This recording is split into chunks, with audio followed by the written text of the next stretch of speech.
As of right now, the defending Stanley Cup champion Florida Panthers are on the outside of the playoffs looking in.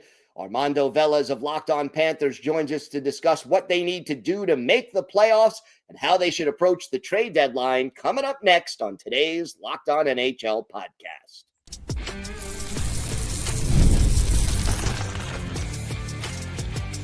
You're Locked On NHL, your daily podcast on the National Hockey League. Part of the Locked On Podcast Network, your team every day. Gil Martin here. Welcome, everybody, to the Monday edition of the Locked On NHL podcast, part of the Locked On Podcast Network, your team every day. I want to thank everyone who makes Locked On NHL your first listen every day. Don't forget to subscribe on YouTube or wherever you listen to podcasts so you never miss an episode. And thank you for helping to make Locked On the #1 sports podcast network. Today's episode is brought to you by FanDuel. Use your profit boost on an NBA future and get entered for your chance to win a trip to the NBA Finals. Play your game with FanDuel, the official sports betting partner of the NBA. It is my pleasure to welcome back to the show the host of Locked On Florida Panthers, Armando Velez. And Armando, the Olympics are over. U.S. gets the gold, Canada the silver. Let's start with this. How did the Panthers players do in the Olympics this year? I mean, this is a new record for the Florida Panthers as far as the amount of people who got awarded medals. I mean, starting off with the amount of players who actually made the tournament to begin with, 10 of them. And the Panthers were just 2 players away from breaking the record, which was held by the 2002 Detroit Red Wings. No Alexander Barkov, no Seth Jones, and credit to Finland for getting a bronze without Barkov. Maybe could have used him against Connor McDavid in that semifinal. But I mean, for this goal, 6 players in Florida Panthers history had medals. 1 of them was silver, 5 of them were bronze.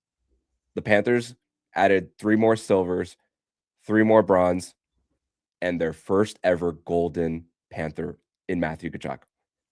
Just incredible. And that has a lot to do with the work that has been done over these last 5 years for the Florida Panthers when they changed the GM and decided not to name Andrew Burnett the head coach after the President's Trophy season.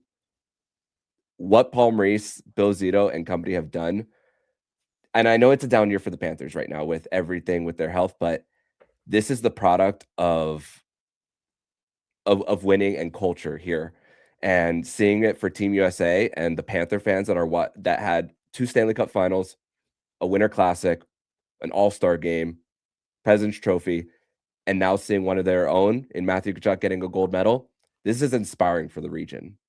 No doubt about that. How do you think the players who played in the Olympics versus the players who had a couple of weeks plus off, who do you think gets affected more positively and negatively by that experience?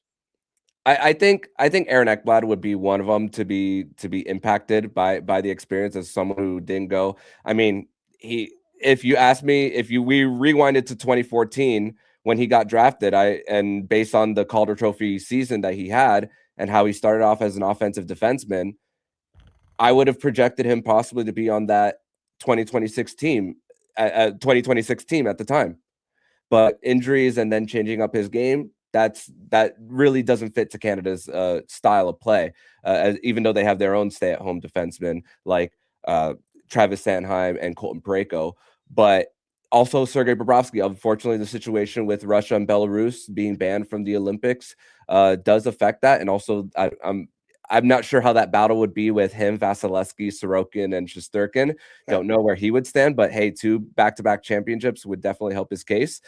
And yeah, that's going to be definitely helpful for him. And plus, he's getting the rest throughout this, which he's had. I mean, 3 straight finals for him, and then a few weeks off. This is definitely helpful for him as far as like getting his mind right and getting back to just playing hockey. And also, he debuted some new pads during practice the other day.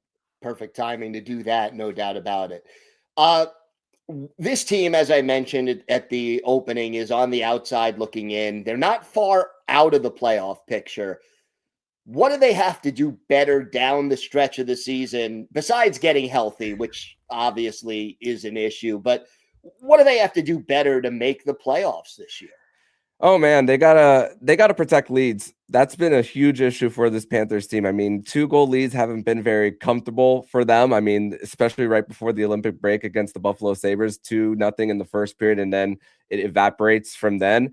And then a big chance in the Bruins game where you go into the third period, and that was a game that you had to win in regulation to possibly flip the wild card race, and the Panthers couldn't take care of them in regulation. They eventually won in a shootout, but it was that kind of win that felt like a loss. I know the Eastern Conference there has been now separation, but man, the Panthers and their inability to get to the extra period early on in the season has them really far back, and they played the most amount of regulation games through the Olympic break. So that's kind of hurts them in a way. And either they're winning close because their record is still great in 1-goal games, but sometimes, and I know that can be skewed with empty net situations, but for this Panthers team, sometimes if they just don't have it, they haven't been able to at least connect on the power play. There's been a lot of different changes there for the unit. I mean,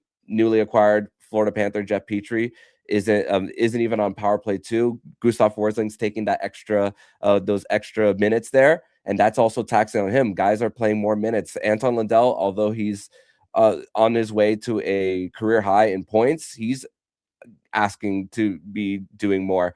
And I'm not very sure if guys like Brad Marchand are going to play once the Panthers do come back. The Canadian Panthers, mostly, they didn't get a lot of minutes in these Olympics. So as a Panther fan, that's a great thing.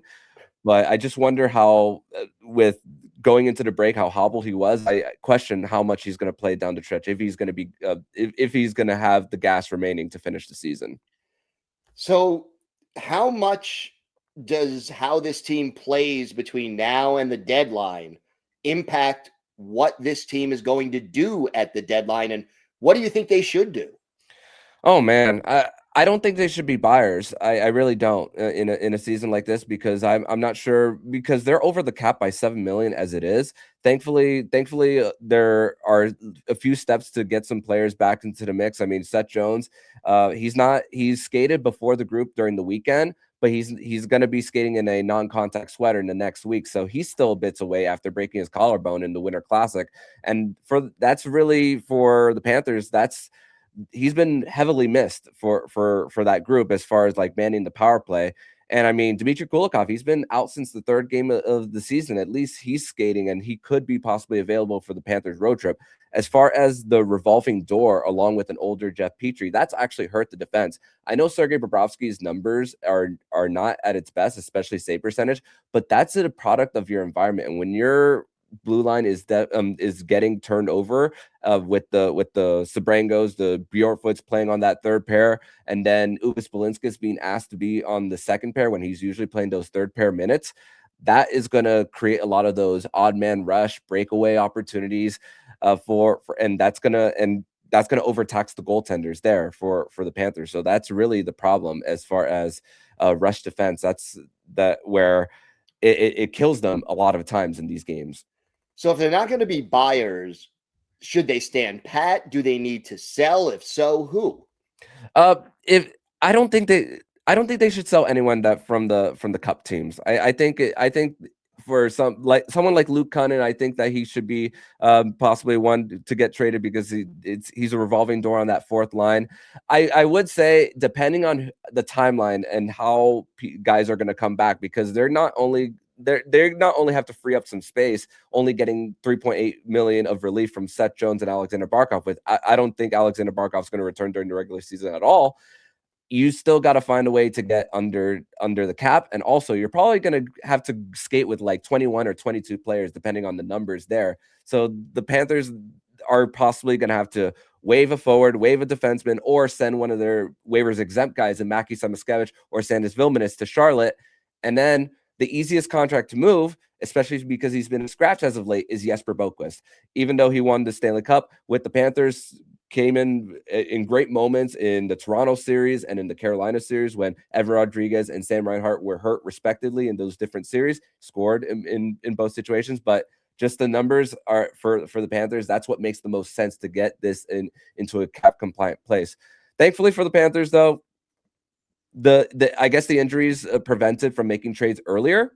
So if assuming that the cap rises to 104 next season, possibly this team is one that is still going to keep the band together come next year. Going to be an interesting finish to the season for sure. Armando, why don't you tell our viewers and our listeners where they could find the podcast and where they could find you on social media? They could find me on X at MondoMan12. They could follow the show anywhere you listen to podcasts and on YouTube. And we are going to be discussing more about the Panthers' approach as we get towards the trade deadline. What's their record going to have to be before they make a decision? And especially because they have a top 10 protected first round pick, something that was a discussion point coming into the week as they fell into the 10th worst points percentage in the NHL. So come back to the show as we'll discuss all of that and more. All right. Thanks so much, Armando.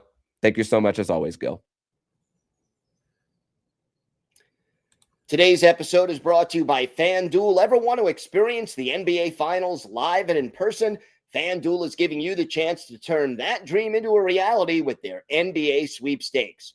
Here's how it works. Use your profit boost on any NBA future, and you'll automatically be entered for a shot to win an NBA Finals trip for two.